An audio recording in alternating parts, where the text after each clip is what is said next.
The Great Pyramid of Giza. For nearly 5,000 years, we've been told a simple story. Pharaoh Khufu built this colossal monument as his tomb, constructed by thousands of workers in just 20 short years, armed with nothing but primitive copper chisels, ropes, and sheer determination. As you can see, we're leaving a lot of metal and very little stone is flaking up. But here's the problem.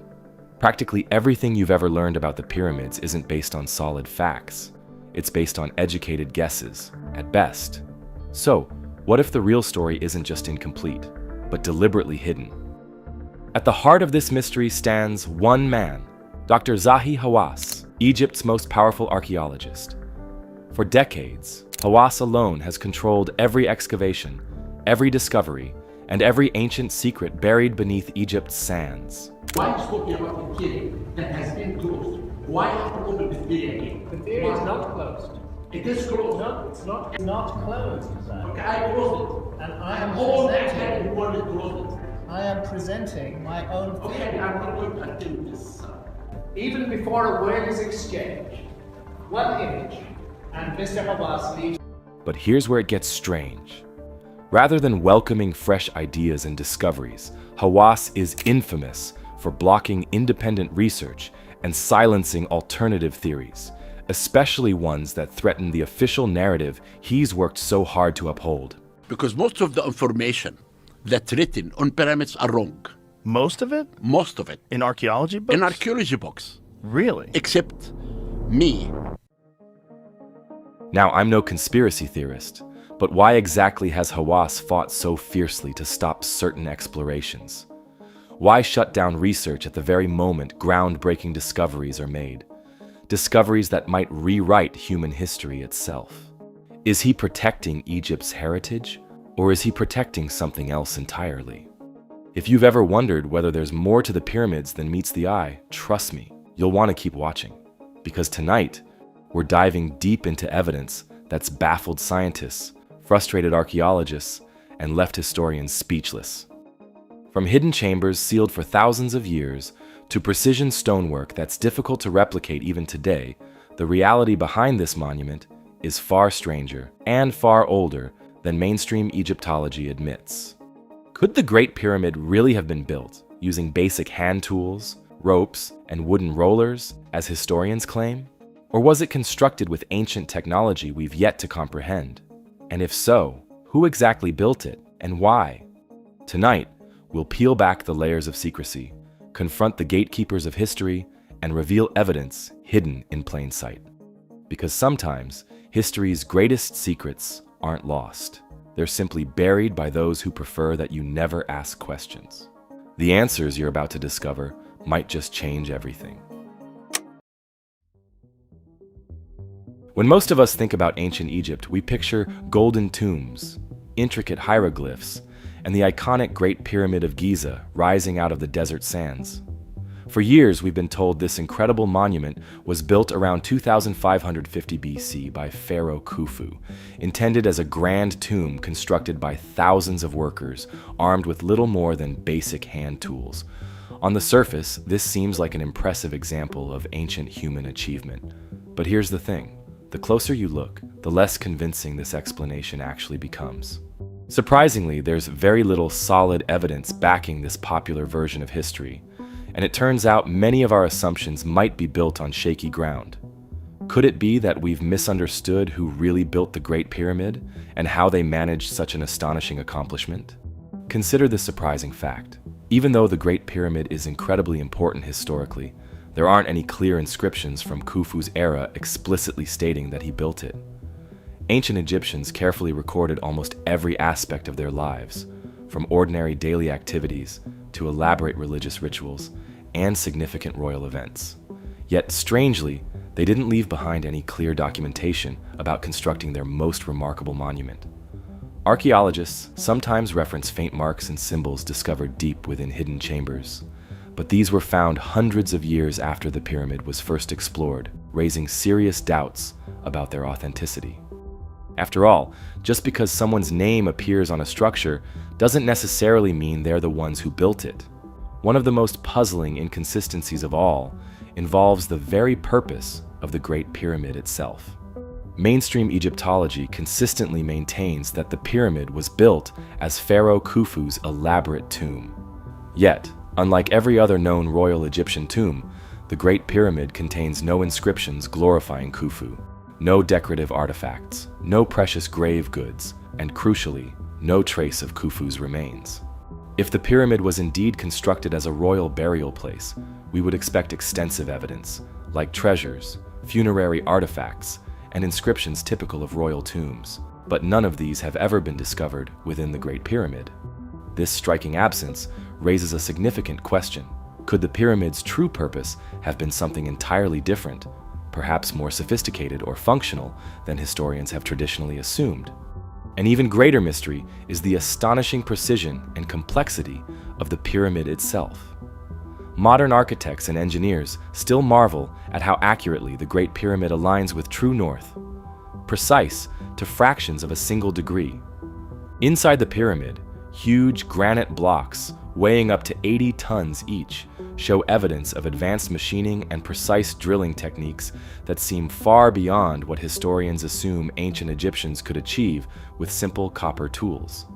Engineer Christopher Dunn carefully studied these granite stones, noting perfectly round drill cores and remarkably precise cuts, features extremely difficult, if not impossible, to replicate using primitive methods. Recent attempts by modern researchers to duplicate these cuts with copper chisels have failed dramatically. Their tools quickly became unusable, and they made minimal progress even after days of continuous effort. This raises an important question. If even today's technology struggles with these tasks, how did ancient Egyptians achieve such precision thousands of years ago? Now, Dennis, will we see any progress in our lifetime? Yes, if you came back in an hour's time, you would see about a 4mm cut down into the stone. An equally puzzling detail comes from inside the pyramid's intricate network of passageways and chambers. To construct such complicated internal structures, workers would have needed reliable sources of light to see clearly and navigate safely. Traditionally, historians suggest torches or oil lamps provided this lighting. Yet astonishingly, examinations of these chambers and tunnels show no traces of soot, smoke residue, or scorch marks anywhere on the ceilings or walls, something that would be unavoidable if traditional lighting methods were used. This surprising absence challenges the conventional explanation and raises fascinating questions. Could the pyramid builders have had access to some form of advanced lighting technology? Or does this hint at a completely different method of construction altogether? These discoveries suggest an intriguing possibility. The original pyramid builders may have possessed knowledge or technology much more advanced than what mainstream historians currently recognize. Yet instead of openly considering these ideas, mainstream archaeology, particularly under Dr. Zahi Hawass, has strongly defended the established historical narrative. Independent researchers like Robert Bauval, who proposed the Orion correlation theory, suggesting the pyramids align exactly with Orion's belt as it appeared thousands of years before Khufu, have faced significant resistance. Similarly, researchers like Robert Schach and John Anthony West have found intriguing geological evidence of extensive water erosion around the Great Sphinx. In fact, John Anthony West clearly showed that the unusual weathering patterns at the Sphinx's base were caused by heavy rainfall and flowing water, not wind or sand erosion, as most Egyptologists typically suggest. The Sphinx and its surrounding pit are worn differently. These show a different kind of erosion altogether, a round, undulating profile, usually caused by rainwater and torrential downpours. Here's the mystery. The last time there was enough rainfall in the Sahara Desert to cause this level of water erosion was over 12,000 years ago, right at the end of the last ice age. Even if the repairs were done because of water damage, a major question is still unanswered. When was there water in the desert? The answer is surprising. At the end of the last ice age, about 12,000 years ago. This fascinating timeline hints that the Sphinx might actually have been built by a much older civilization, long before ancient Egypt as we know it even existed. West developed his theory. I think the history of the Sphinx goes something like this. Long ago, before Egypt became desert, the Giza Plateau was a fertile savanna. At its very edge was a large outcrop of natural rock. An unknown group of sculptors, taking advantage of its prominent position, carved the rock into a giant face. May have been the face of a god, or of a lion. Perhaps the Egyptians simply modified or reshaped something already standing, an ancient relic from a forgotten era. Time passed. Shifting weather patterns brought torrential rain to the area, signaling the end of the Ice Age. The rains weathered the lion to virtually the shape we see today. When the rain stopped, the once fertile savanna turned into Sahara Desert. The wind-blown sands buried the statue up to its neck, for thousands of years, protecting the body and its telltale traces of water weathering. Possibly it was recarved. Certainly the 4th dynasty kings who built the pyramids around 2500 BC uncovered the Sphinx and further fashioned the face in their image. Pharaoh Khephren didn't build the Sphinx, he restored it. Yet, even though this explanation is backed by solid science and is currently the most convincing theory we have, mainstream Egyptologists still reject or overlook it. Surprisingly, they haven't provided many other convincing explanations either, leaving this compelling puzzle about the Sphinx's true age still waiting to be solved. West's discovery raised many questions. In a debate, geologists sided with West. Egyptologists have offered few replies to his conclusions. West is really an academic's worst nightmare, because here comes somebody way out of left field with a thoroughly well thought out, well presented, coherently described, beautifully written, full of data you can't refute, and it pulls the rug from beneath your feet. So how do they deal with it? They ignore it. They hope it'll go away, and it won't go away. This raises a critical question. Why the resistance to exploring these alternative possibilities? Is the hesitation truly about protecting Egypt's heritage? Or could it be about preserving professional reputations, academic traditions, or even national pride? If there genuinely is nothing extraordinary beneath Egypt's sands, then why such persistent secrecy and reluctance to investigate further? Perhaps there's advanced, forgotten technology hidden within the pyramid. Technology that could fundamentally alter our understanding of ancient civilizations, challenging everything we thought we knew about humanity's past. As we journey deeper into this mystery, the answers we uncover may prove far more surprising and far more significant than we ever imagined.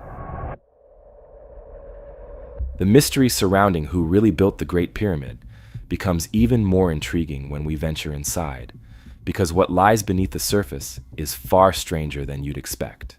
Usually, we're told about just a few rooms, the king's chamber, the queen's chamber, and some connecting passageways. But recent discoveries have revealed something astonishing.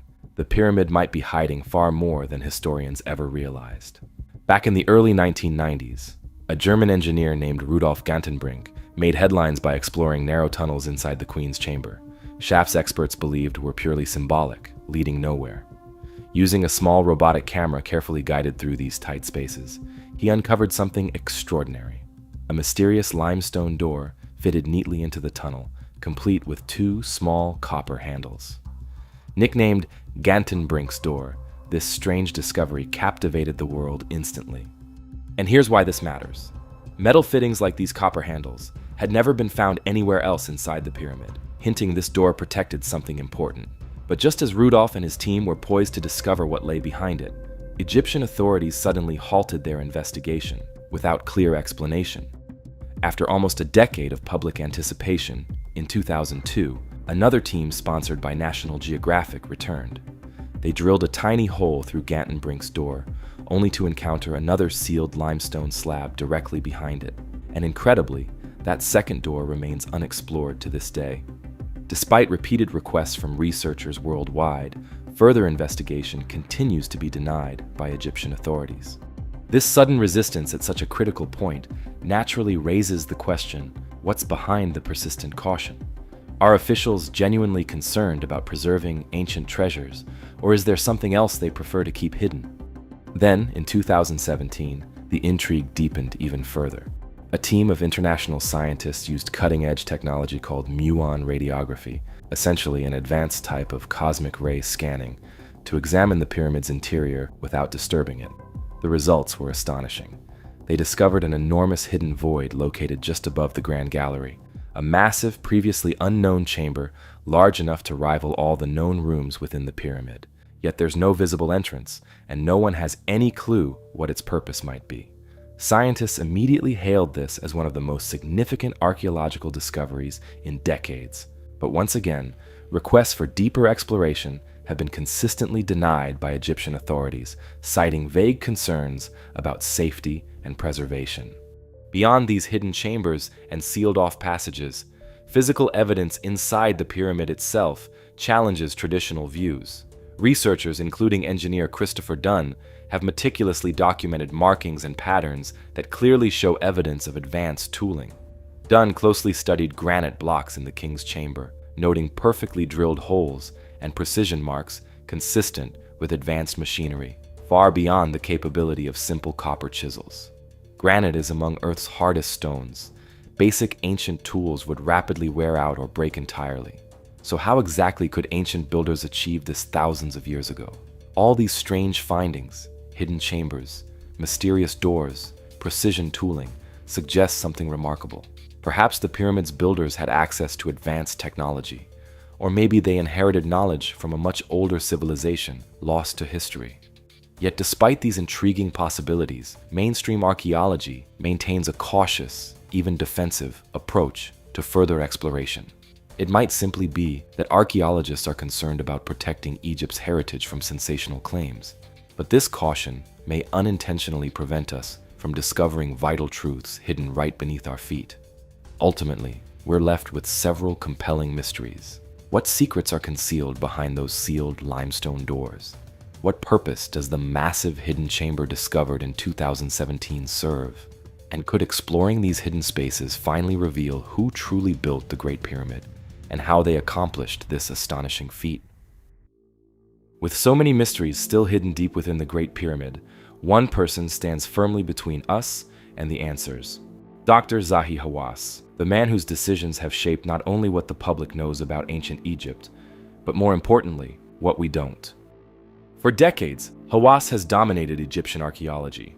Charismatic, outspoken, and fiercely protective of Egypt's ancient heritage, he's held powerful positions like Secretary General of Egypt's Supreme Council of Antiquities and Minister of Antiquities. These roles have given him unparalleled control over who gets permission to dig, what research can be conducted, and ultimately which discoveries ever see the light of day. But behind his passionate promotion of Egyptian culture lies a much darker reality, a rigid and secretive system that has consistently blocked researchers attempting to challenge established historical narratives. Now, supporters of Hawass could argue he's simply safeguarding Egypt's priceless treasures from speculative or irresponsible theories. But could there be another, more unsettling possibility? Could Hawass's strict regulation intentionally keep certain truths hidden to preserve comfortable, established historical narratives, protecting professional reputations, academic traditions, or even Egypt's national pride?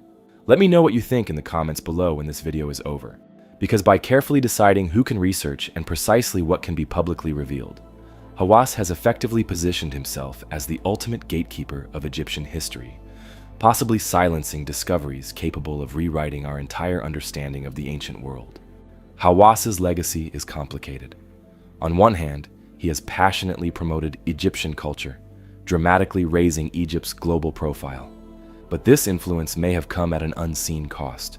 His restrictive policies might unintentionally, or perhaps intentionally, have prevented critical exploration and discovery, leaving crucial truths about ancient Egypt still buried beneath the sands. This leaves us with a troubling question.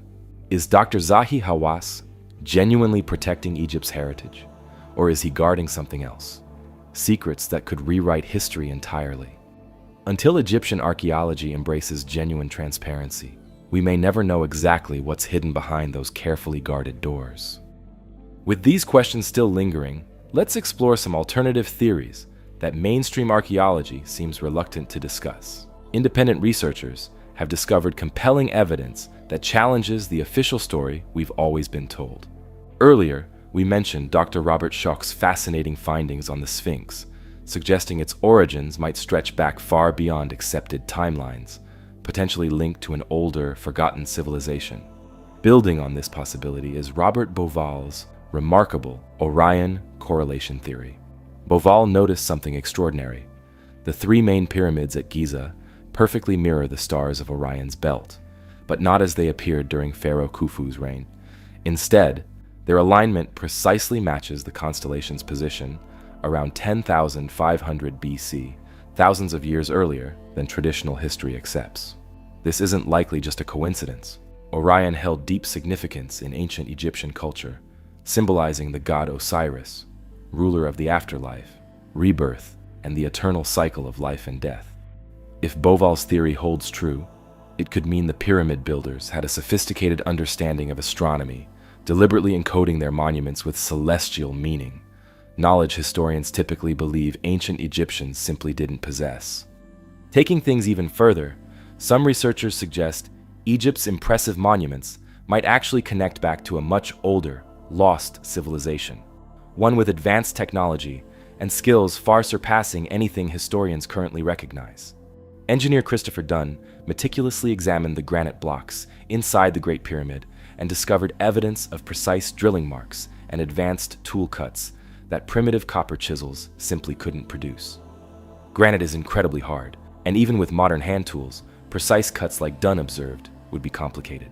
Could ancient Egyptians really have managed such intricate craftsmanship with basic tools, or were they assisted by technologies from another civilization entirely? Another puzzling inconsistency surrounds how the Egyptians transported enormous granite blocks to the pyramid site. Some of these massive stones weigh up to 80 tons each, and their source was located over 500 miles away from the Giza Plateau. Mainstream historians have provided no convincing explanation for how ancient Egyptians could have moved these immense stones across such vast distances, especially without the aid of wheels or advanced machinery. Even today, transporting stones of this size and weight would present extraordinary logistical challenges, requiring heavy-duty equipment, specialized transport vehicles, and extensive planning. This significant gap in the traditional narrative raises an obvious question. How exactly could ancient builders have achieved what would still be incredibly challenging for modern engineers? Graham Hancock expands on this theory, proposing that there was once an advanced global civilization, now forgotten, lost, due to a devastating global catastrophe or gradual decline. Hancock points to archaeological sites worldwide, notably Göbekli Tepe in Turkey, an impressive complex of temples dating back around 12,000 years, as evidence of this vanished civilization. Hancock suggests that the sophisticated knowledge possessed by these ancient people wasn't lost entirely. Rather, surviving fragments were passed down, eventually influencing the early Egyptians. Researchers like John Anthony West and Dr. Robert Schoch echo this view, suggesting the Egyptians didn't spontaneously develop their incredible architectural, astronomical, and mathematical abilities overnight. Instead, they propose that these advanced capabilities were inherited from a much older civilization, explaining why ancient Egyptian culture appears to emerge suddenly, fully formed and sophisticated, rather than gradually developing over time. Although mainstream Egyptology typically dismisses these theories as improbable or even impossible, growing evidence makes them increasingly difficult to ignore. Consider, for instance, the mysterious Osirian temple at Abydos. Constructed from massive granite blocks, this structure displays advanced precision and craftsmanship, matching what we've seen inside the Great Pyramid. Skills supposedly beyond the reach of early Egyptians. Similarly, the massive granite boxes at the Serapeum of Saqqara show extraordinary precision that would challenge even today's modern machinery, let alone Bronze Age tools. These remarkable discoveries seriously challenge the established historical narrative about ancient Egypt, hinting at hidden layers of history still waiting to be uncovered. Is it possible that mainstream archaeology has overlooked, or perhaps intentionally ignored, evidence pointing to an older, highly advanced civilization behind Egypt's most iconic monuments? If so, who exactly were these mysterious builders, and how did they possess knowledge and technology far beyond their time? After looking closely at everything we've explored, the puzzling lack of inscriptions clearly linking Pharaoh Khufu to the Great Pyramid, the incredibly precise stonework that seems far too advanced for simple tools, sealed chambers still waiting to be opened, and evidence hinting at a much older origin. We're left questioning the official version of history we've always been taught. These fascinating discoveries suggest that the pyramids' builders likely had knowledge and techniques far more advanced than mainstream history gives them credit for. While this idea might seem unusual at first, each new clue we find makes it more believable. Perhaps the ancient Egyptians knew more than we realize, and their advanced techniques were simply lost over time. Or maybe these monuments were actually built by an earlier civilization whose skills were passed down or adapted by the Egyptians later on. But if these ideas are so intriguing, why does mainstream archaeology still hesitate to explore them fully? One reason is that accepting an older, more advanced civilization could mean drastically changing the story we currently accept. Historians, archaeologists, and even entire countries have built their identities and reputations around the traditional timeline. Rewriting history books, museum exhibits, and deeply held ideas isn't easy. For Egypt, acknowledging that its famous pyramids might predate their known civilization or might not be purely Egyptian creations touches sensitive issues of national pride and identity. By resisting deeper exploration into hidden chambers, ancient technologies, and alternative historical explanations, mainstream archaeology may unintentionally be keeping important truths hidden beneath the desert's sands. Imagine if we found clear evidence beneath Egypt's desert of an advanced civilization forgotten by history. Such a discovery wouldn't just change our view of Egypt. It could alter our entire understanding of human history, challenging everything we've assumed about our ancestors and the incredible things they might have accomplished. Standing at the brink of these profound mysteries, we must ask ourselves, will archaeologists finally open these sealed doors and explore what's hidden inside, or will the secrets of the Great Pyramid remain locked away, waiting for future generations brave enough to seek the truth? For more ancient mysteries, be sure to check out our other videos and subscribe to join us as we continue exploring the fascinating stories history still has left to reveal. Thanks for watching, and as always, until next time, stay safe.